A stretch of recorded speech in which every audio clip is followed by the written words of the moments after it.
பரலோகத்தில் இருக்கிற எங்கள் பிதாவே, எங்கள் நாம ஆசீர்வதியாக. பிதாவே, இந்த நாளை கொடுத்தது நன்றி. பிதாவே, போன கொடுத்தது நன்றி. பிதாவே, சோதரில் அந்த ரட்சியம். பிதாவே, உங்களை போல உங்கள் குமாரனை போல வளர உதவி செய்யும். பிதாவே, கூடி வந்து யாவரையும் ஆசீர்வதிங்க. பிதாவே, சோதரில் அந்த ரட்சியம். பிதாவே, இயேசு கிறிஸ்து நாமத்தில் கேட்கிறேன். ஆமென்.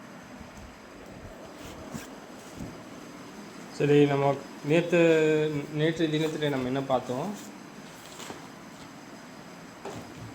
நேற்று தினத்தில் என்ன பார்த்தோம் அப்படின்னா, எப்படிப்பட்டவர்களை நம்ம அழைக்கப்பட்டிருக்கோம், ஆனால் ஜீவனுள்ள கல்லாக இருக்கிறோம். நமக்கு நம்பிக்கை பிதாவாக இருக்காரு. நம்மளுடைய நம்பிக்கை இந்த உலகம் அல்ல என்றதை நம்ம பார்த்தோம். சரி, நாங்கள் தொடர்ந்து நம்ம அப்படிப்பட்ட நம்பிக்கை ஏன் இருக்கிறது, ஏன் நம்ம நம்பிக்கை இந்த உலகத்தின் மேல் இல்லை, ஏன் இல்லை? சரி, நிறைய பரிசுத்தவான்கள் இந்த உலகத்தின் மேல் அவர்கள் நம்பிக்கையாக இல்லை என்றுதான் நம்ம பார்க்குறோம்.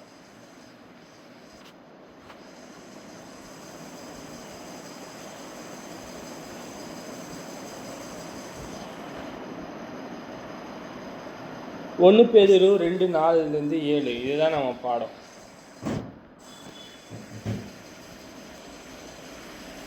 1 பேதுரு 2:4-7. 1 பேதுரு 2:4-7. மனுஷரால் தள்ளப்பட்டதும் தேவனால் தெரிந்து கொள்ளப்பட்டதும் வெளியேறப்பட்டதுமாயிருக்கிற ஜீவனுள்ள கல்லாகிய அவரிடத்தில் சேர்ந்தவர்களாகிய நீங்களும் ஜீவனுள்ள கற்களைப் போல ஆவிக்கேற்ற மாளிகையாகவும் இயேசு கிறிஸ்து மூலமாய் தேவனுக்கு பிரியமான ஆவிக்கேற்ற பலியாக செலுத்தும்படிக்கு பரிசுத்த ஆசாரிய கூட்டமாக கட்டப்பட்டு வருகிறீர்கள். 4. மனுஷரால் தள்ளப்பட்டதும். யாரை தள்ளினாரு? எப்படிப்பட்டவங்க தள்ளிட்டாரு? சரி, இங்கே சொல்கிறாரு, மனுஷர் யாவரும் யாரை ஏற்றுக்கொள்ளவில்லை என்றால் இயேசு கிறிஸ்துவை ஏற்றுக்கொள்ளவில்லை. ஏன் இயேசு கிறிஸ்துவை ஏற்றுக்கொள்ளலை? இப்போ அவர் என்ன பண்ணார்? ஏன் அவங்கள ஏற்றுக்கொள்வதற்காக இருக்கிறாங்க அப்படின்னா, அவருடைய சித்தம் செய்வதற்காக அவர் வரவில்லை. புரிஞ்சுக்கணும். ஏனால் மனுஷனானவர்கள் என்னவா இருக்கிறாங்க அப்படின்னா, அவங்க வீணான மனமுள்ளவர்களாக இருக்கிறாங்க. மனுஷர் என்னவா இருக்கிறாங்க? வீணானதை தேடி நாடி தேடுறாங்க. புரியுதா? நம்ம இயேசுவானவர் வீணானதை தேடல. பாருங்க,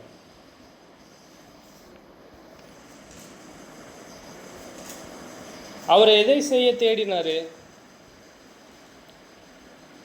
அவர் வீணானவர்களாக இருக்கவில்லை. அவர் நம்ம சொல்கிறோம்,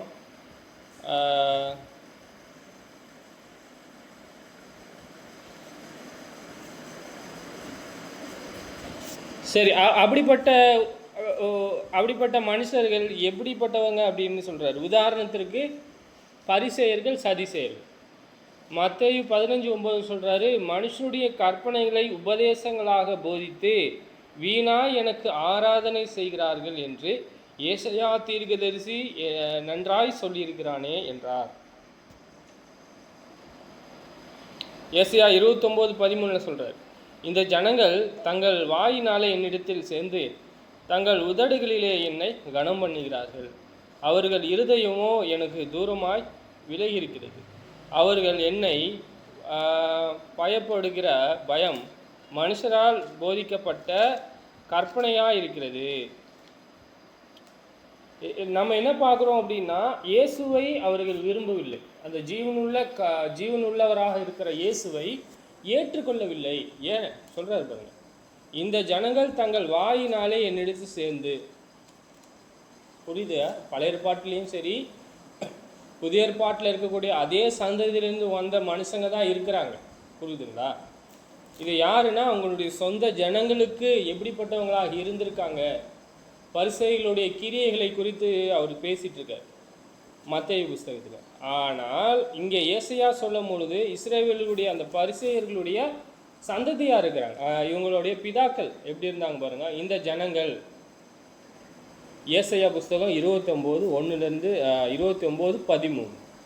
இந்த ஜனங்கள் தங்கள் வாயினாலே என்னிடத்தில் சேர்ந்து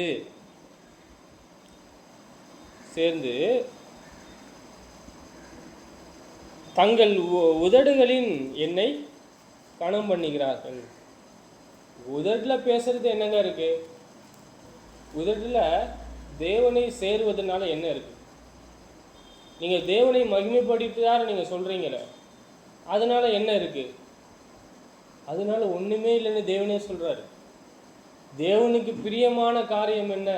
உள்ளான மனுஷனிலை சேருவது. உள்ளான மனுஷனிலை சேருவது என்பது கீழ்ப்படிதலாக இருக்கிறது. நல்லா பார்க்கணும். நான் சொல்லலைங்க, பாருங்கள், அவங்க உதடுகளில் சொல்கிறாங்க. உதட்டில் சேர்ந்தா என்ன பிரச்சனை?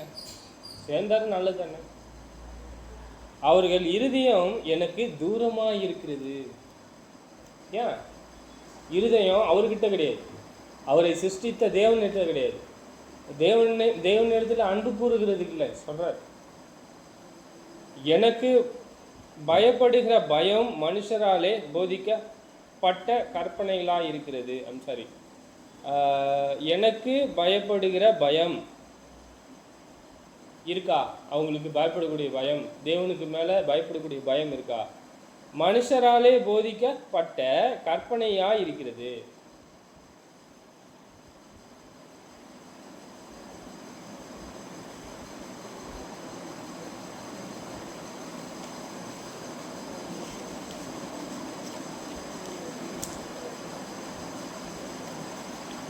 அவங்க தொடர்ந்து என்னத்தை பார்க்குறாங்க சகோதரர்களே? தொடர்ந்து அவங்க என்ன பார்க்குறாங்கன்னா, உள்ளான மனுஷன் எவ்வளோ வேல்யூ உள்ளவனாக இருக்கிறான். கள்ள உபதேசம், கள்ளத்தனம், ஃபால்ஸ். ஆவிக்குரிய வகையிலே நாம் வளர வேண்டும் என்றால் நாம் எதையெல்லாம் புறக்கணித்து தள்ளணும்? ஆவிக்குரிய வகையிலே வளரணும் அப்படின்னா இயேசு என்ன புறக்கணித்தார்? போல்டா அவங்களுக்கு முன்னாடியே சொன்னார். என்ன சொன்னார்? ஏதோ விரியன் பாம்பு குட்டிகளேன்னு. மார்க் புஸ்தகம் 7:1-13. எருசலேமிலிருந்து வந்த பரிசேயரும் சதிசேயரிலே சிலரும் அவரிடத்தில் கூடி வந்தார்கள். அப்பொழுது அவருடைய சீஷரிலே சிலர் கழுவாத அசுத்த கைகளே போஜனம் பண்ணுகிறதை அவர்கள் கண்டு குற்றம் பிடித்தார்கள். ஏனெனில் பரிசேயரிலே முதலிய யூதர்கள் அனைவரும் முன்னோர்களின் பாரம்பரியத்தை கைக்கொண்டு அடிக்கடி கை கழுவினால் ஒழிய சாப்பிட மாட்டார்கள். கடையிலிருந்து வரும்போது ஸ்நானம் பண்ணாமல் சாப்பிட மாட்டார்கள். அப்படியே சொம்புகளையும் கிண்ணங்களையும் சொப்பு குடங்களையும் மனைகளையும் கழுவுகிறது அல்லாமல் வேறு அநேக ஆசாரங்களையும் கை கொண்டு வருகிறார்கள். அப்பொழுது அந்த பரிசேயரும் வேதபாரகரும் அவரை நோக்கி, உம்முடைய சீஷர்கள் முன்னோர்களின் பாரம்பரியத்தை மீறி ஏன் கை கழுவாமல் சாப்பிடுகிறார்கள் என்று கேட்டார்கள். அவர்களுக்கு அவர் பிரதியுத்தரமாக, இந்த ஜனங்கள் தங்கள் உதடுகளிலே என்னை கனம் பண்ணுகிறார்கள், அவர்கள் இருதயமோ எனக்கு தூரமாய் விலகியிருக்கிறது என்றார். மனுஷருடைய கற்பனைகளை உபதேசமாக போதித்து வீணா எனக்கு ஆராதனை செய்கிறார்கள் என்றும் எழுதியிருக்கிற பிரகாரம் மாயக்காரராகிய உங்களை குறித்து ஏசாயா நன்றாய் தீர்க்க தரிசனம் சொல்லியிருக்கிறான். நீங்கள் தேவனுடைய கட்டளையை தள்ளிவிட்டு மனுஷருடைய பாரம்பரியத்தை கை கொண்டு வருகிறீர்கள், கிண்ணங்களையும் சொப்பு குடங்களையும் கழுவுகிறீர்கள், மற்றவும் இப்படிப்பட்ட அநேக சடங்காசாரங்களும் அனுசரித்து வருகிறீர்கள் என்றார். என்ன சொல்றாங்க? யார் பேசிட்டு இருக்கு? யார் பேசுறா? ஜீவனுள்ள தேவனுடைய குமாரன் இயேசு. அவர்தான் நம் தேவனானவர் மரித்தோரில் உயிர்த்தெழுவிச்சு. நம்ம எதுக்காக பார்க்குறோம் அப்படின்னா, பிதா யாரோடு இருக்கார்? நீங்கள் பாரு, பிதா யாரோடு இருக்கார்? இப்போ நம்ம தேர்ட் பார்ட்டி, மூணாவது மனுஷன் தான். ரெண்டு பேருக்குள்ள பேச்சு இருக்கு. சதிசேயரும் பரிசேயருமா இருக்கிறாங்க, இயேசு இருக்காரு. அவங்க ரெண்டு பேருக்குள்ள இருக்கக்கூடிய அந்த சம்பவம் என்ன செய்யப்பட்டது அப்படின்னா, பதிவு செய்யப்பட்டது. இது எனக்கு என்னவா இருக்குது அப்படின்னா, இது எக்ஸாம்பிள், இது மாதிரி. இப்போ சதிசேயர் போலவும் பரிசேயர் போலவும் இராதபடிக்கு அவங்க மனுஷனுடைய கற்பனைகளை உபதேசமாக போதித்து, அவரே சொல்கிறார், எனக்கு வீணா ஆராதனை செய்கிறாங்கன்னு சொல்கிறார். வீணா எது வீணு? நான் இத்தனை வருஷமாக நான் போதித்தவைகள் எல்லாம் வீணா சொல்ற. அவங்க என்ன செய்ய மாட்டாங்க? கை கழுவாமல் சாப்பிடவே மாட்டாங்கன்ற. சரி, நம்ம நிறைய பார்த்துருக்கோம்.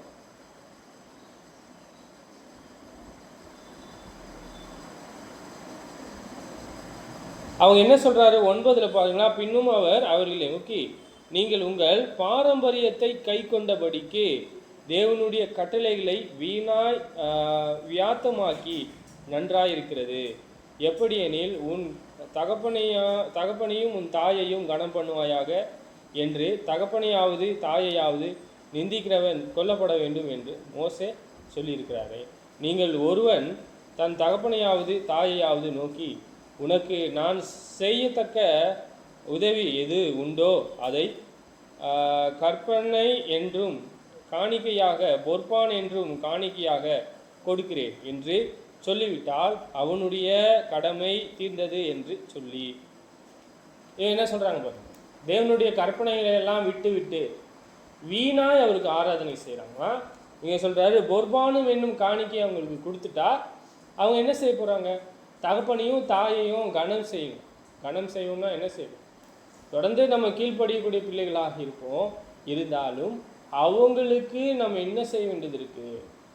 கடைசி வரையும் நம்ம என்ன செய்ய வேண்டியது இருக்குன்னா, அவங்களை நாம் காணத்தக்கதா இல்லை, அவங்களுக்கு ஒரு நம்ம என்ன செய்யணும்? நம்ம பாதுகாக்கிறதுக்காக ஒரு வழிவாசலை நம்ம ஏற்படுத்தி வைக்க வேண்டியதாக இருக்கிறது. ஆனால் அவங்க என்ன செய்ய பார்க்குறாங்கன்னா, பொர்பானும் என்ன காணிக்கை கொடுத்துட்டிங்கன்னா அவங்க கடமை முடிஞ்சிருச்சுன்ற. இயேசு சொல்கிறா அது அப்படி கிடையாதுன்ற. முடிவு பரியந்தையும் அவங்க தாயை என்ன செய்திருக்காரு அப்படின்னா பார்த்துருக்காரு இல்லையா? முடிவு பரியந்தமும் என்ன செய்யப்பட்டிருக்காரு அப்படின்னா, தன்னுடைய தாய்க்கு தேவையான நன்மையை கொடுத்துருக்காரு. என்னது? ஆவிக்குரிய வார்த்தை. ஆமாவா இல்லையா? ஆவிக்குரிய வார்த்தை கொடுத்துருக்காரு தாய். அப்புறம் எல்லா நேரத்திலும் அவர் அங்கே இல்லை. அவர் அவருடைய பிதாவினுடைய கிரியைக்கு தக்கதாக பிதாவுக்கு அடுத்தவர்கள் அவர் இருக்கணும்னு சொல்கிறார் தாய்கிட்ட. அவர் என்ன செய்கிறாரு? அவர் என்ன செய்ய போகிறாருன்னா, அது மாத்திரம் அவர் கடமை கிடையாது. இன்னும் நிறைய காரியங்கள் இருக்கிறதுனால அவர் என்ன செய்கிறார்? பிதாவினுடைய சித்தம் செய்வதற்காக, பிதாவினுடைய நோக்கம் செய்வதற்காக அங்கே எந்த செய்தார்? அவருடைய சொந்த ஊரை விட்டு அங்கே எங்கே செஞ்சார்? ஊழியத்திற்கு சென்றிருக்காருன்னு நம்ம பார்க்கணும். நம்ம தொடர்ந்து நம்ம என்ன பார்க்குறோம் அப்படின்னா, அவர்கள் தீர்க்கதரிசி உரைத்தது போல மனுஷனுடைய கற்பனைகளை உபதேசமாக போதித்து வீணாய் வேஸ்ட்டு, அவங்க செய்கிறது எல்லாம் வேஸ்ட்டுன்னு பார்க்குறோம். இது 31:51. இது என்ன? இது இன்னொரு நம்பர்லேருந்து வருது, 31:14. சரி, இங்கே வீணா எனக்கு என்ன செய்கிறாங்கன்றாரு? ஆராதனை செய்கிறாங்க. அவங்களுடைய இருதயம் அவருக்கு என்னவா இருக்கு? தூரமாக இருக்கு என்று நாம் பார்க்கிறோம்.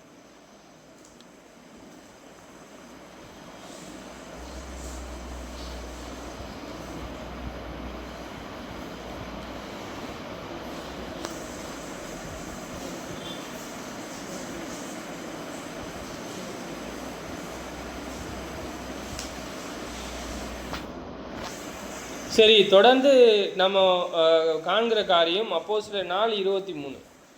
சரி, இயேசுவை என்ன செய்தார்கள் என்றால் நீதியை செய்தார் இல்லையா? என்ன செஞ்சார்? இயேசு நீதியை செஞ்சார். அப்போஸ்தலர் 4:23 பாருங்க. புறஜாதிகள் கொந்தளித்து ஜனங்கள் விரோதா காரியத்தை சிந்திப்பான் என்ன, கர்த்தருக்கு விரோதமாகவும் அவருடைய கிறிஸ்துவுக்கு விரோதமாகவும் பூமியின் ராஜாக்கள் எழும்பி நின்று அதிகாரிகள் ஏகமாய் கூட்டம் கூடினார்கள் என்றும் தேவரீர் உம்முடைய தாசனாகிய தாவீதின் வாக்கினாலே உரைத்தீரே, அந்தபடி உம்முடைய கரமும் உம்முடைய ஆலோசனையும் முன்குறித்தவைகள் யாவையும் செய்யும்படி ஏரோதும் பொந்து பிலாத்தும் புறஜாதியோடும் இஸ்ரவேல் ஜனங்களோடு கூட நீர் அபிஷேகம் பண்ணின உம்முடைய பரிசுத்த பிள்ளையாகிய இயேசுவுக்கு விரோதமாய் மெய்யாகவே கூட்டம் கூடினார்கள். என்ன பண்ணுறோம், என்ன பார்க்குறோம் இங்கே? நம்ம என்ன பார்க்குறோம்? புறஜாதிகள்னாலே நம்ம உலகத்தார் கூட நம்ம போயிடுறோம். சரி, இங்கே அவிசுவாசி அப்படின்னா விசுவாசத்தில் கூட அவிசுவாசம் இருக்கலாம். இங்கே பாருங்க, புறஜாதிகள் கொந்தளித்து, நிறைய பேர் பொந்து பிலாத்து இல்லையா, யூதர்கள் இல்லாமல் ரோமர்கள் கூட என்னவா இருக்காங்க? புறஜாதி தான் சொல்கிறார். கொந்தளித்து ஜனங்கள் விருதா காரியத்தை சிந்திப்பான் என்ன, வேஸ்டா தேவனை பிரியப்படுத்தக்கூடிய காரியங்களை சிந்திப்பது பதிலாக மனுஷனை பிரியப்படுத்துவதற்கும் மனுஷனுடைய கற்பனைகளை கஸ்டம்ஸை அவங்க என்ன செய்கிறாங்க, பின்பற்றுறாங்க. இதெல்லாம் செய்யாதீங்கன்ற, இதெல்லாம் கள்ளத்தனம்ன்ற, இதெல்லாம் மாயன்ற, இதெல்லாம் கர்த்தருக்கு பிரியம் இல்லைன்ற. பாருங்க, கர்த்தருக்கு விரோதமாகவும் இருந்தாங்களா இல்லையா? கொலை செய்ய தேடினாங்க, அவரை அடித்தாங்க, நிந்திச்சாங்க. பாருங்க, கர்த்தருக்கு விரோதமாகவும் அவருடைய கிறிஸ்துவுக்கு விரோதமாகவும் பூமியின் ராஜாக்கள் எழும்பி நின்று அதிகாரிகள் ஏகமாய் கூட்டம் கூடினார்கள். தேவரீர் உம்முடைய தாசனாகிய தாவீதின் வாக்கினால் உரைத்தீரே. இது சொல்லியிருக்காரா தீர்க்க தரிசனமா? சங்கீதம் 2:1 சொல்றார் பாருங்க. ஜாதிகள் கொந்தளிப்பான் என்ன, ஜனங்கள் விரோதா காரியத்தை சிந்திப்பான் என்ன, கர்த்தருக்கு விரோதமாகவும் அவர் அபிஷேகம் பண்ணினவருக்கு விரோதமாகவும் பூமியின் ராஜாக்கள் எழும்பி நின்று அதிகாரிகள் ஏகமாய் ஆலோசனை பண்ணி. இது யாரு அப்படின்னா, இப்போ கூட கர்த்தருடைய சித்தத்திற்கு விரோதமாக இருக்கக்கூடிய ஒவ்வொருவரும் யாரா இருக்காங்க? கர்த்தருக்கு விரோதமாக இருக்காங்க. கர்த்தருடைய சித்தத்திற்கு நாம் எதிர்த்து நிற்போமா? அப்படி நம்ம எதிர்த்து நிற்கிறது கிடையாது. நாம் எதற்காக தெரிந்து கொள்ளப்பட்டோம், எதற்காக அழைக்கப்பட்டோம் என்றே நாம் அறிந்திருக்கிறோம். தேவனுடைய சத்தியத்தை அறிந்திருக்கிறோம். நம்ம என்ன செய்ய போகிறோம் அப்படின்னா, அவரை பிரியப்படுத்துவதற்கான ஒரு வழிமுறைகளை, ஒரு வழியை, அவரை சிந்திக்கிறதுக்கான ஒரு வழிகளை நாம் என்ன செய்ய போகிறோம் அப்படின்னா, நம்ம கற்றுக் கொடுக்க போகிறோம், கற்றுவிக்க போகிறோம் இல்லையா? அங்கே பாருங்க, ஜாதிகள் கொந்தளிப்பான் என்ன, ஜனங்கள் விருதா காரியத்தை சிந்திப்பான் என்ன. கர்த்தருக்கு விரோதமாக இல்லை அப்படின்னா எது கர்த்தருக்கு விரோதமாக இருக்கிறது? இங்க சொல்லுங்களேன். யார் விரோதிச்சாங்க இயேசுவை? அவங்க தான் விரோதிங்கன்னு சொல்றாரு. அந்தபடி உம்முடைய கரமும் உம்முடைய ஆலோசனையும் முன்குறித்தவைகள் யாவும் செய்யும்படி ஏரோதும் பொந்தி பிலாத்தும் புறஜாதியோடும் இஸ்ரவேல் ஜனங்களோடு கூட நீர் அபிஷேகம் பண்ணின உம்முடைய பரிசுத்த பிள்ளையாக இயேசுவுக்கு விரோதமாய் மெய்யாகவே கூட்டம் கூடினார்கள். அவரை அழித்து போடுவதற்காக கூட்டம் கூடுறாங்க. அதையெல்லாம் அவர் என்ன செய்கிறாரு அப்படின்னா, இதெல்லாம் எதற்காக அப்படின்னா, அவங்க எல்லாம் நன்மையை காண முடியாதபடிக்கு அவங்களுடைய இருதயமானது மிக கடினப்பட்ட ஒரு காரியமாக ரோமர் புஸ்தகம். சரி, இங்கே நம்ம இதை நம்ம என்ன பார்க்குறோம் அப்படின்னா, அந்தபடி உம்முடைய கரமும் உம்முடைய ஆலோசனையும் முன்குறித்தவைகள் யாவும் செய்யும்படி. யார் செஞ்சா?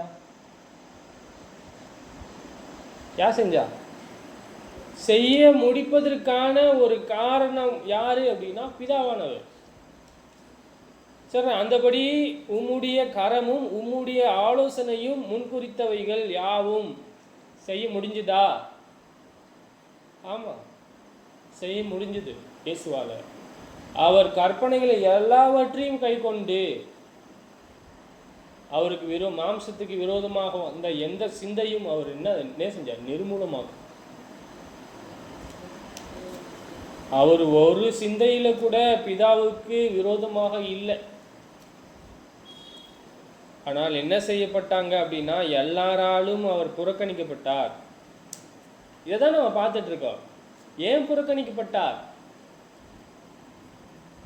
இப்பொழுதும் கர்த்தாவே அவர்கள் பயமுறுத்தல்களை தேவரீர் கவனித்து உம்முடைய பரிசுத்த பிள்ளையாகிய இயேசுவின் நாமத்தினாலே அடையாளங்களும் அற்புதங்களையும் நடக்கும்படி செய்து பிணியாளிகளை குணமாக்கும்படி உம்முடைய கரத்தை நீட்டி உம்முடைய ஊழியக்காரர் உம்முடைய வாசஸ்தலத்தை முழு தயாயிருந்தோடும் சொல்லும்படி அவர்களுக்கு அனுக்கிரகம் செய்தருளும் என்றார்கள். நம்ம என்ன பார்க்குறோம் அப்படின்னா, அவருக்கு அபிஷேகம் பண்ணினவருக்கு விரோதமாக இருந்தார்கள் என்றால் மற்றவங்க எல்லாமே இங்கே என்ன செய்கிறாங்க, மனுஷனுடைய கற்பனைகளை உபதேசமாக போதித்து வீணாய் ஆராதனை செய்கிறாங்கன்னு சொல்கிறாரு. அவங்களுடைய கிரியைகள் பொல்லாததாக இருக்குன்னு சொல்கிறாரு. சரி, அவருக்கு இப்படிலாம் இருந்தால் அப்படிதான் அப்படின்னா நம்ம முடிவு பண்ண முடியாது. ஏன்னா நீங்கள் வளரும்படி புதிதாய் பிறந்த குழந்தைகளைப் போல திருவசனமாகிய களங்கமில்லாத ஞானப்பாலின் மேல் வாஞ்சியாயிருங்கள். கட்டளை நம்ம பார்த்துட்ருக்கோம். ஆவிக்குரியவைகளை நம்ம எப்படி வளரணும், திருவசனமாகிய களங்கமில்லாத ஞானப்பாலின் மேல் வாஞ்சியாயிருங்கன்ற ஆசை, டிசையர். நம்ம அதை என்ன செய்ய வேண்டியது இருக்குது? அந்த வேத வாக்கியங்களை எல்லாம் நம்ம என்ன செய்யணும்? ஒரு புதுசாக ஒரு பெல்லை பறக்குது அப்படின்னா அது எவ்வளோ பாவம் செய்யும்? செய்ய தெரியாது. பாவம்னாலே என்னன்னு தெரியாது இருக்கு. சரி, அப்படியே நம்ம இங்கே வந்துடுவோம். அந்த பிள்ளையை போல என்ன செய்யணும்? சகல துர்க்குணத்தையும் சகலவித கபடத்தையும் வஞ்சகத்தையும் பொறாமைகளையும் சகலவித புறங்கூறுதலையும் ஒழித்து விட்டு, இதெல்லாம் ஒழிக்கணும். புதுசாக பிறந்த பிள்ளையை போல் இருக்கணும். நீங்கள் வளரும்படி நம்ம சொல்கிறோம். எது வளராமல் இருந்துச்சோ அதை அழுத்திட்டு நம்ம என்ன செய்யணும்? வளரணும்னு நம்ம பார்த்தோம். அந்த குழந்தை ஒன்றுமே தெரியாத அந்த பச்சை பிள்ளைக்கு என்ன தெரியும்? பாவம் தெரியுமா? தெரியாது. அந்த ஒரு இருதயத்தோடு வசனத்தை திருவசனமாகிய களங்கம் இல்லாத, களங்கம்னா எல்லாம் ஒரு எப்படி சொல்கிறது, உங்களுக்கு களங்கம் இல்லாமல் அப்படின்னா வேற எந்த ஒரு காரியமும் மிக்ஸ்டாக ஆகிருக்கு. மிக்சர் இருக்கு இல்லையா, மிக்சர் அது என்ன நிறைய மிக்ஸ் ஆகிருக்கு. பால் எப்படி ஒயிட்டாக இருக்கு, பியூரா. எந்த ஒரு களங்கம் இல்லாத உபதேசம் உள்ளவர்களாக இல்லையா, அவர் என்ன சொல்லாரோ அதை மட்டும்தான் சொல்லணும். நம்ம எதுக்கு அதிகாரம் இருக்குது? நான் மிக்ஸ் பண்ணி சொல்கிறதா? ஆவிக்குரியது சம்மந்தப்பட்டு பேசலாம். நம்ம அந்த சின்ன பிள்ளையை போல, பிறந்த குழந்தையை போல களங்கமில்லாத அந்த ஞானப்பாலின் மேல் வாஞ்சியாக இருக்கவும் தான் சொல்கிறார். அதுவும் நான் வளரணும்னு சொல்கிறார்.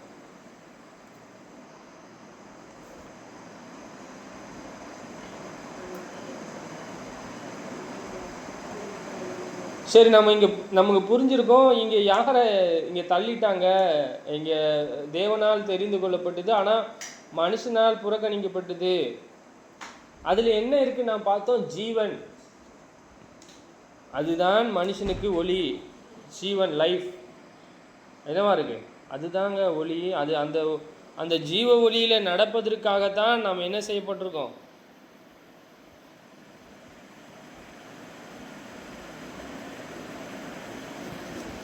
சரி, நம்ம நிறைய வேத வாக்கியங்களை குறித்து பார்க்க முடியும். 2-3 வேத வாக்கியங்களை குறித்து நம்ம பார்க்க போகிறோம். அவர் எப்படிப்பட்ட வார்த்தைகள்னாலே பிழைக்கிறார், எப்படிப்பட்ட மனுஷன் எப்படிப்பட்ட வார்த்தைகளாக பிழைக்கிறார். தேவனுடைய வாயிலிருந்து புறப்படுகிற ஒவ்வொரு வார்த்தையினாலும் பிழைப்பான் என்று எழுதியிருக்கிறது என்றார். அப்படிதானே? ஆமாம். அவர் வாயிலிருந்து புறப்படுகிற ஒவ்வொரு வார்த்தையினாலும் நாம் என்ன செய்யப்படுகிறோம் என்றால் பிழைக்கிறோம். லைஃப், நமக்கு ஜீவன் அதுதான்.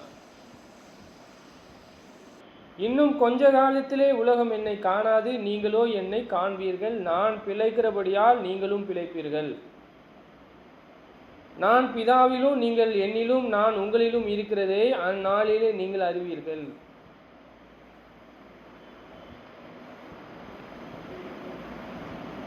என்ன பார்க்குறோம்?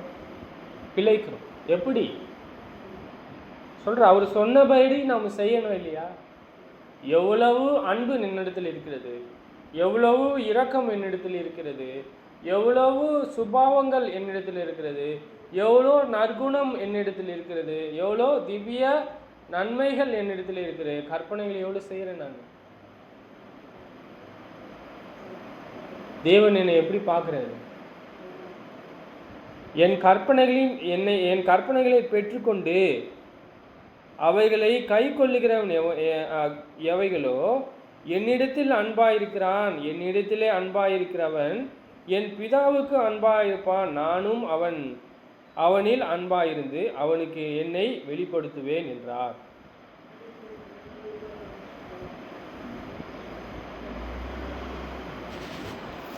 சரி, இங்கே தொடர்ந்து அவரை நாம் அறிந்து கொள்ள வேண்டும் என்றால் நாம் அவரை மகிமைப்படுத்த வேண்டும். இப்போ நம்ம என்ன பார்க்குறோம்? தேவனை தேவன் என்று அறிந்தாங்களா? ஆமாம். அவர்கள் தேவனை அறிந்தும் அவர்கள் தேவனென்று மகிமைப்படுத்தாமலும் சோத்திரியாமலும் இருந்து தங்கள் சிந்தனையினாலே வீணரானார்கள். உணர்வில்லாத அவர்களுடைய இருதயம் இருள் அடைந்தது.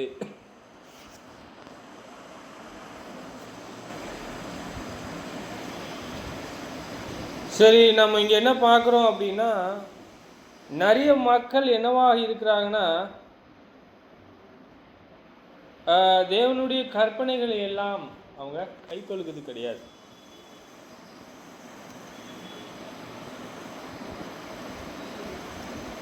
சரி, தொடர்ந்து இங்கே சொல்கிறாரு. 1 தீமோத்தேயு 5:4 பார்க்குறோம். விதவையானவளுக்கு பிள்ளைகளாவது பேரன் பேத்தியாவது இருந்தால் இவர்கள் முதலாவது தங்கள் சொந்த குடும்பத்தை தேவபக்தியாய் விசாரித்து செய்த நன்மைகளுக்கு பதில் நன்மைகளை செய்ய கற்றுக்கொள்ள கடவார்கள். இது நன்மையும் தேவனுக்கு முன்பாக பிரியமாயிருக்கிறது.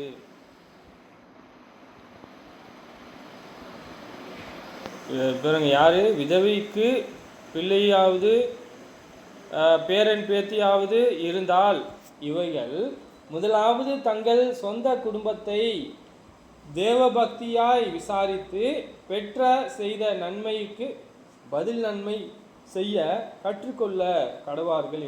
இது நன்மையும் தேவனுக்கு முன்பாக பிரியமாக இருக்கிறது. இது 1 தீமோத்தேயு 5:4 பார்க்குறோம். எப்படி பதில் நன்மை செய்யும்? ஒரு குடும்பம், ஒரு தாத்தா பாட்டி இருக்காங்க. அவங்க ஒரு ஒரு ஒரு சகோதரன் இல்லை, அவங்க விதவை ஆயிட்டாங்க. அவங்களுக்கு பிள்ளைகள் இருக்குது, பேரன் பேத்திகள் இருக்குது. சரி, அவங்க எப்படி நன்மை செய்யணும்? எது தேவனுக்கு பிரியமாக இருக்கும்?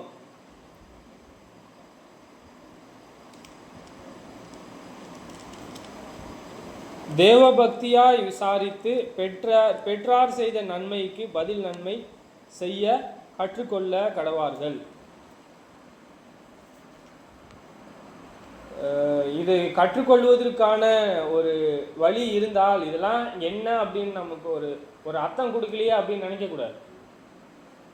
இதெல்லாம் நான் செஞ்சால் எனக்கு என்ன லாபம்னு நினைக்கக்கூடாது. நான் கொடுக்கும் பொழுது என்னிடத்தில் என்ன இருக்காதுன்னா, கண்டிப்பாக பணமானது இல்லாமல் தான் போவோம். ஆனால் என்ன கற்றுக்கொள்ளணும்னு சொல்கிறார் பாருங்க. தேவனுக்கு முன்பாக எது பிரியமாக இருக்கும் என்பதை நான் முன்னாடி பார்த்தோம். இயேசு அவரை அறிந்து கொள்ளணும், அவரிடத்தில் அன்பு கூறுவோன்னா அவருடைய கற்பனைகளை பெற்றுக்கொள்ளணும், கை கொள்ளணும். எங்கே சொல்கிறாரு? தேவனுக்கு முன்பாக எது பிரியமான காரியம் இதில் சொன்னபடி செய்யணும்.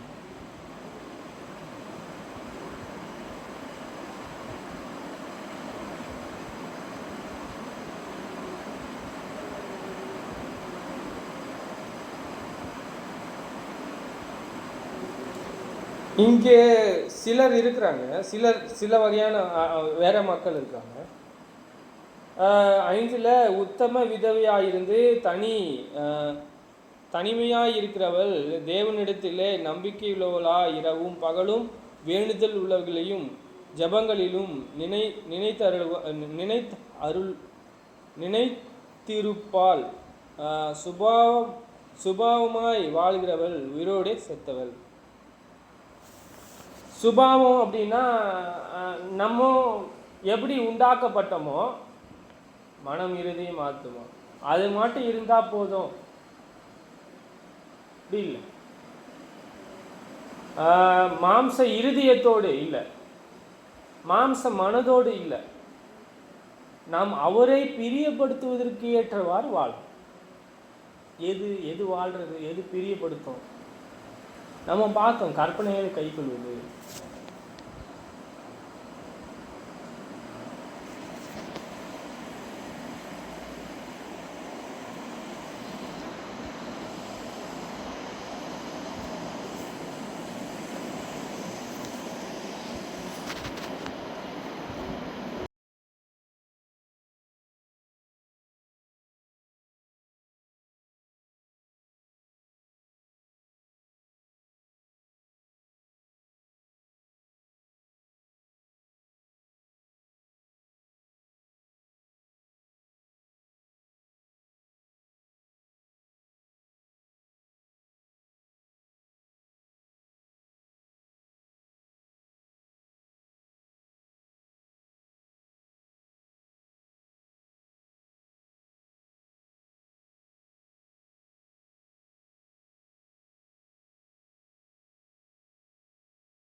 எங்களை குறித்து உங்களிடத்திலே நாங்கள் அடைந்த பிரவேசம் இன்னதென்பதையும் ஜீவனுள்ள மெய்யான தேவனுக்கு ஊழியம் செய்வதற்கு நீங்கள் விக்கிரகத்தை விட்டு தேவனிடத்திற்கு மனம் திரும்பினதையும் அவர் மரித்தோர் இருந்து எழுப்பினவரும் இனி வரும் கோபாக்கினின்று நம்மை நீங்களாக்கி ரட்சித்து வருகிறவரும் அவருடைய குமாரனாகிய இயேசு பரலோகத்திலே வருவதை நீங்கள் எதிர்பார்த்து கொண்டு இருக்கிறவைகளையும் அறிவீர்களா?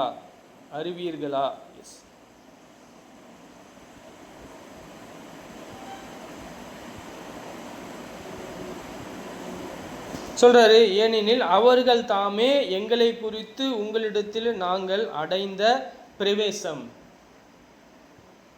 இன்னது என்பதையும் ஜீவனுள்ள மெய்யான தேவனுக்கு ஊழியம் செய்வதற்கு நீங்கள் விக்கிரகங்களை விட்டு தேவனிடத்திற்கு மனம் திரும்புதலையும்.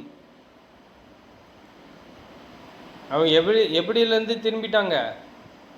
அவங்க விக்கிரகத்தோடு விபச்சாரம் செஞ்சுட்டு இருந்தாங்க. விக்கிரகத்தோடு விபச்சாரம் சொல்கிறேன். அவங்க ஜீவனுள்ள தேவனை நோக்கி திரும்பிட்டாங்களே, இப்போ அவங்க என்ன செய்யணும்? அவர் மரித்தோரிலிருந்து எழுப்பினவரும் இனி வரும் கோபாக்கினில் என்று நம்மை நீங்களாக்கி ரட்சிக்கிறவருமாய் இருக்கிற அவருடைய குமாரனாகிய இயேசு கிறிஸ்து பரலோகத்திலிருந்து வருவதை நீங்கள் எதிர்பார்த்து கொண்டிருக்கிற இதையும் அறிந்திருக்கிறீர்களே. அவருடைய நோக்கம் அவர்கள் இப்படிப்பட்ட விக்கிரகத்தை சேவிக்கிறதிலிருந்து, உலகத்திலிருந்து இல்லையா, அவங்க என்ன செய்யப்பட்டிருக்காங்க? பிதாவினுடைய சித்தத்தை செய்வதற்காக அழைக்கப்பட்டிருக்காங்க. ஒரு பர்பஸ், தேவனுடைய சாயலை காண்பதற்கான ஒரு நோக்கம் அவர்களை குறித்து இருக்கிறது. அவர்களுக்கு ஒரு நம்பிக்கை இருக்கிறது, அதை குறித்து அறிந்தும் இருக்கிறாங்க. ஆனால் இந்த நாளிலே அநேகர் கள்ள உபதேசத்திற்கு திரும்புகிறாங்களே, எதற்காக? கள்ள உபதேசம் அப்படின்னு சொல்லும் பொழுது ஏன் அப்படி கள்ள உபதேசங்கள் இருக்கிறது?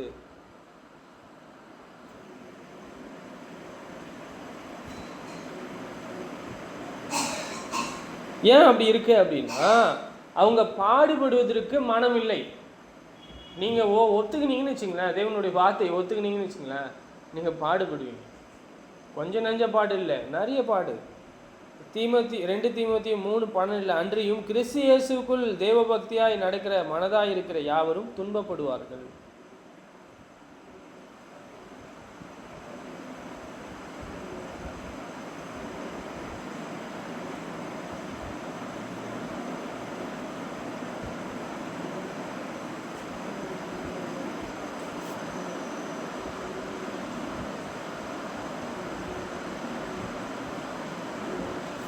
சரி, நம்ம தொடர்ந்து நம்ம எதை பார்க்குறோம் அப்படின்னா,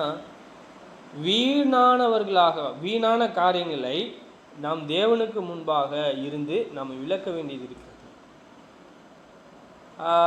இவர் வீணானவராக என்ன செய்கிறதில்லை இல்லை. அவர் தேவனுக்கு முன்பாக விலையேற பெற்ற ஒரு என்ன இருக்கு, அவர் தேவனுக்கு முன்பாக விலையேற பெற்றவராக இருக்கிறார், ஜீவனுள்ளவராக இருக்கிறார். நாம் என்ன செய்ய வேண்டும் என்றால் எல்லா விதத்திலும் பிலிப்பியர் 2:16 சொல்றாரு, எல்லாவற்றிலும் முறுமுறுப்பு இல்லாமலும் தர்க்கிப்பு இல்லாமலும் செய்யுங்கள். சரி, நம்ம என்ன செய்ய வேண்டும் இருக்குன்னா, எல்லாத்துலேயும் நல்லொழுக்கம் உள்ளவர்களாக இருக்கணும். நல்லொழுக்கம் என்பது கர்த்தருக்குள்ளாக இருக்கக்கூடிய ஒரு குணாதிசயம். அதில் வளர்ன்னு சொல்கிறார்.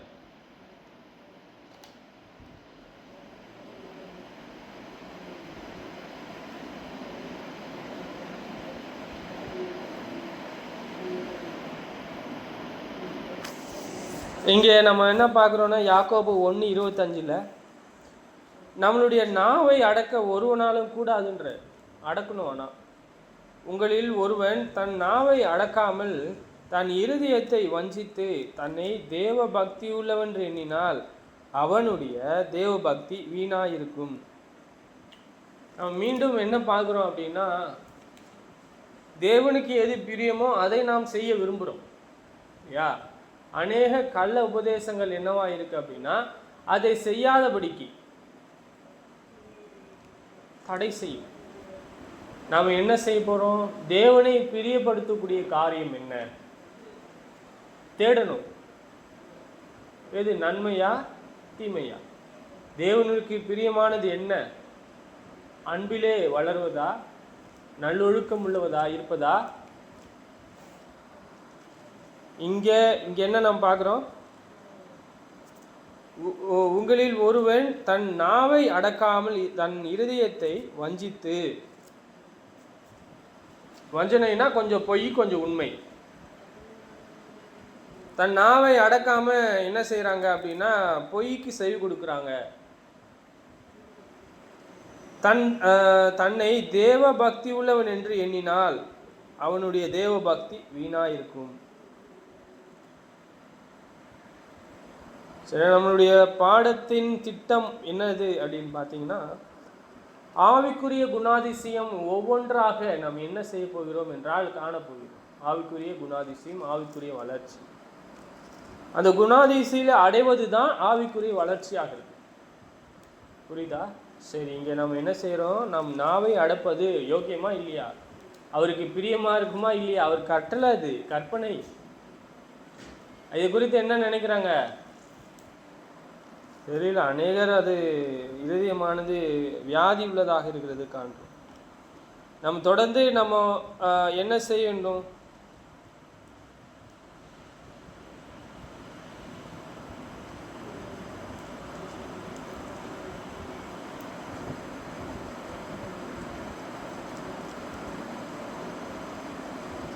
நாம் என்ன பார்த்தோம்? 1 பேதுரு 2:4 நம்ம பார்க்குறோம் இல்லையா? அவர் என்ன செய்யவில்லை என்றால் ஏற்றுக்கொள்ளவில்லை. இயேசுவை என்ன செய்யவில்லை? ஏற்றுக்கொள்ளவில்லை, புறக்கணித்தார்கள் என்று நாம் பார்க்கிறோம். அவருடைய இருதயத்தில் இருக்கக்கூடிய நன்மைகள் எல்லாம் புறக்கணித்தார்கள் என்று பார்க்கிறோம். நாம் தேவனானவர் நமக்கு என்ன நன்மைகள் செய்கிறாரோ அதற்கு எல்லாம் நாம் என்ன செய்ய வேண்டும் என்றால் பதில் நன்மை, அவரை பிரியப்படுத்த வேண்டியது இருக்கிறது. புரியுதுங்களா? அவரை சோத்திரிக்க வேண்டியது இருக்கிறது. அவரை எப்படியெல்லாம் மகிமைப்படுத்தணும்? சிருஷ்டிகர் அவர் சிருஷ்டிகராக இருக்கிறதுனால உங்களை எப்படி உங்களுக்கு என்னென்னலாம் நன்மை தராரு? அவர் சிருஷ்டிகராக இருக்கிறதுனால தன்னை உருவாக்கின இந்த உலகத்திற்கும் அதில் உள்ள இந்த மக்களுக்கும் அதில் தேவபக்தியாக இருக்கிற மக்களுக்கும் என்னென்ன செய்கிறாரு? நம்ம நினைக்கிறதற்கும் யோசிக்கிறதற்கும் அதிகமாய் செய்கிறார்.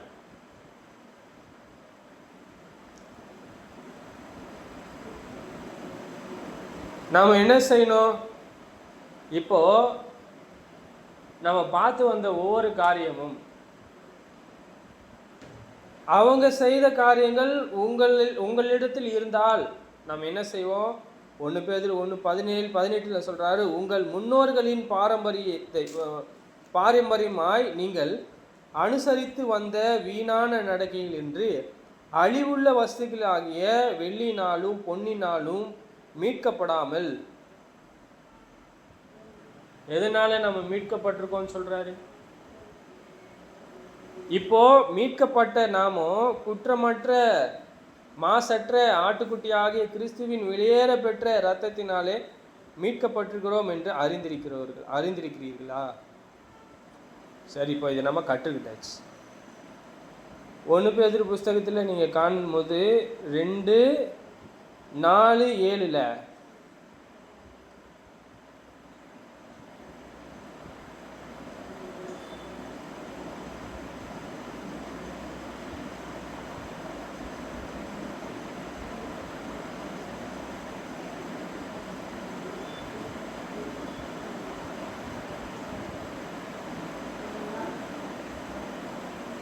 சரி, நீங்கள் இப்படி விசுவாசிக்கிறதால என்னவா இருக்கிறீங்க? நீங்கள் யாரு? பரிசுத்தமுள்ள கூட்டமாக இருக்கு. உங்களை பரிசுத்தமாக்கினது என்ன? அவருடைய கற்பனை. புரியுதுங்களா? அந்த கற்பனைகளை தான் நாம் செய்ய வேண்டியது இருக்கிறது. ஆவிக்குரிய வளர்ச்சியை கற்றுக்கொள்ள வேண்டியது இருக்கிறது. ஆவியின் சிந்தை உள்ளவர்களாக இருக்க வேண்டியது இருக்கு. ஆவிக்குரிய சிந்தையே இல்லை அப்படின்னா, ஃபுல்லாக வீணான சிந்தை இருக்குமானால் அது பரிசுத்தமானதா? இல்லைன்னா நான் குற்றமுள்ளவனாக இருக்கிறேனா? நான் எப்படி சேர்ந்திருக்கிறேன்? ஜீவனுள்ள கற்களை போல ஆவிக்கேற்ற மாளியாகவும் இயேசு கிறிஸ்து மூலமாய் தேவனுக்கு பிரியமான ஆவிக்கேற்ற பலியாக செலுத்தும்படிக்கு பரிசுத்த ஆசாரிய கூட்டமாகவும் கட்டப்பட்டு வருகிறீர்கள். சரி, இப்போ இது எனக்கு தெரிஞ்சிடுச்சு. நான் பரிசுத்த ஆசாரிய கூட்டம், நான் கட்டப்பட்டு வரேன். இப்போ இது இங்கே இல்லை, இந்த மாளிகை அங்கே இருக்கு, பரலோகத்தில் இருக்கு. சரி, நம்ம தொடர்ந்து நம்ம என்ன பார்க்குறோம் அப்படின்னா, ஆவிக்கேற்றபடி நாம் வளர வேண்டியது இருக்கிறது. ஆவிக்கேற்றபடி இது மாம்சம் ஆவிக்கு விரோதமாக இருக்கிறதுன்னு நம்ம பார்க்கணும். அப்போ அவர் கற்பனைகளை கை கொண்டு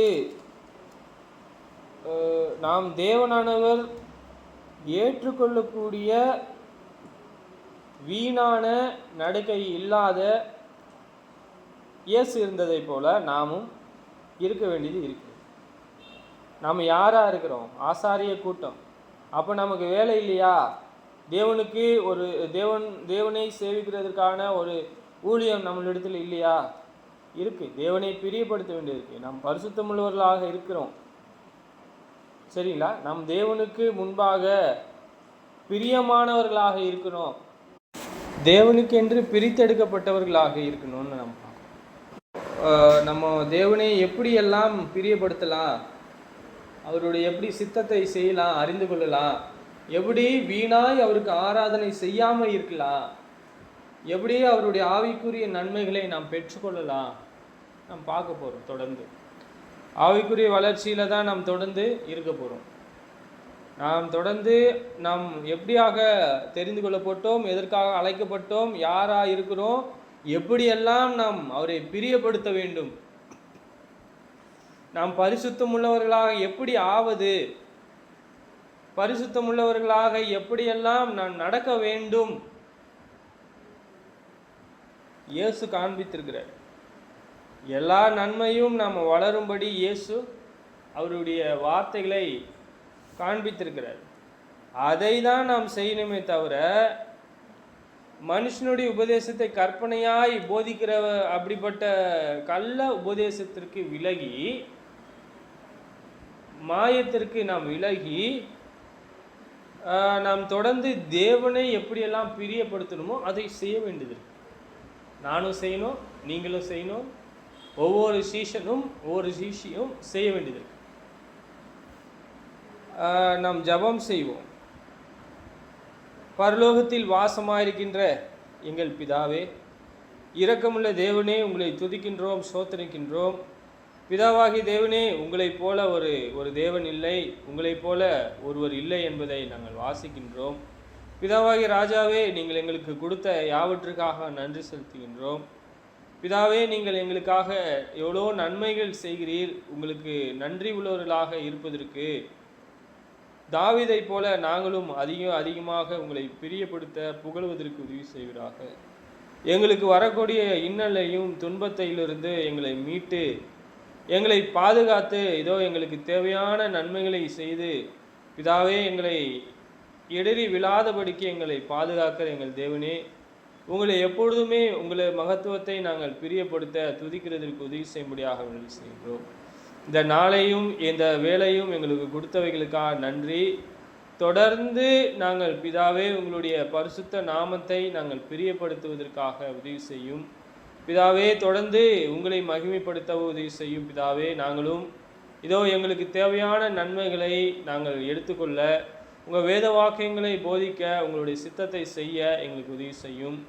அதே போல பிதாவே, எங்களுடைய இந்த வாழ்க்கையிலே நாங்கள் பிதாவே நாங்கள் ஊழியம் செய்து உங்களை பிரியப்படுத்த உங்களுடைய நன்மைகளை செய்வதற்கு உதவி செய்வீராக. பிதாவாகி தேவனே, அநேகர் பிதாவே உங்கள் வேத வாக்கியங்களை அறிந்து கொள்வதற்கான ஒரு நன்மையை எங்களுக்கு தந்து உங்களுடைய சித்தத்தை செய்வதற்காக உதவி செய்யும். நான் பிதாவே படிக்கப் போகிற அந்த படிப்பை கூட உங்களுடைய சித்தமானால் ஆசிர்வதியும்.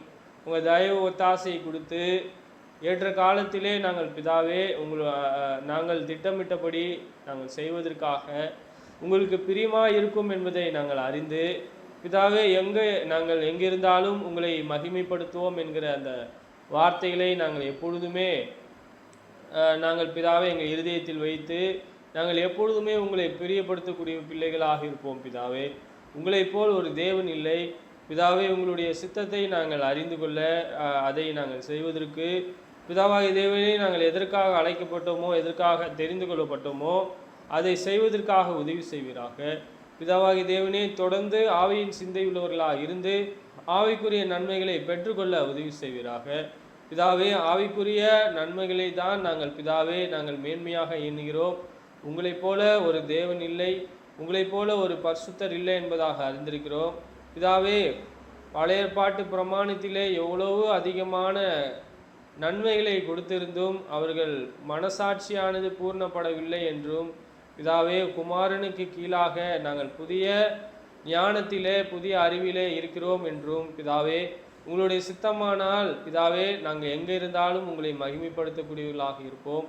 இதோ எங்களுக்கு வழிவாசலை தரும்படியாக உங்கள் சித்தமானால் உங்களுடைய நீதி நியாயங்களை நாங்கள் போதிக்கிறதற்கும், உங்கள் சித்தமானால் எங்களை பாதுகாக்கிறதற்கும், எங்களுக்கு பண தேவையும் பொருள் தேவையும் மனுஷனுடைய இரக்கத்தையும் தந்து உங்களுடைய இரக்கமானால் எங்களை ஆசிர்வதித்து உங்களுடைய நீதிகளை நாங்கள் போதிக்கிறதற்கு உதவி செய்வீராக. பிதாவாகிய தேவனே, எப்பொழுதுமே நாங்களும் பூமிக்குரியவைகளே வாழ்வதற்கான இந்த படிப்பையும் தந்து நீங்கள் தாமே எங்களுக்கு ஒத்தாசை தரும்படியாக வேண்டியது செய்கின்றோம். நாங்கள் பிதாவே எப்பொழுதும் உங்களுடைய வேத வாக்கியங்களை மறவாதபடிக்கு எப்பொழுதுமே உங்களுடைய சித்தத்தை செய்வதற்கு உதவி செய்யும். குமாரன் இயேசுவின் நாமத்தினாலே கேட்கின்றோம் பிதாவே.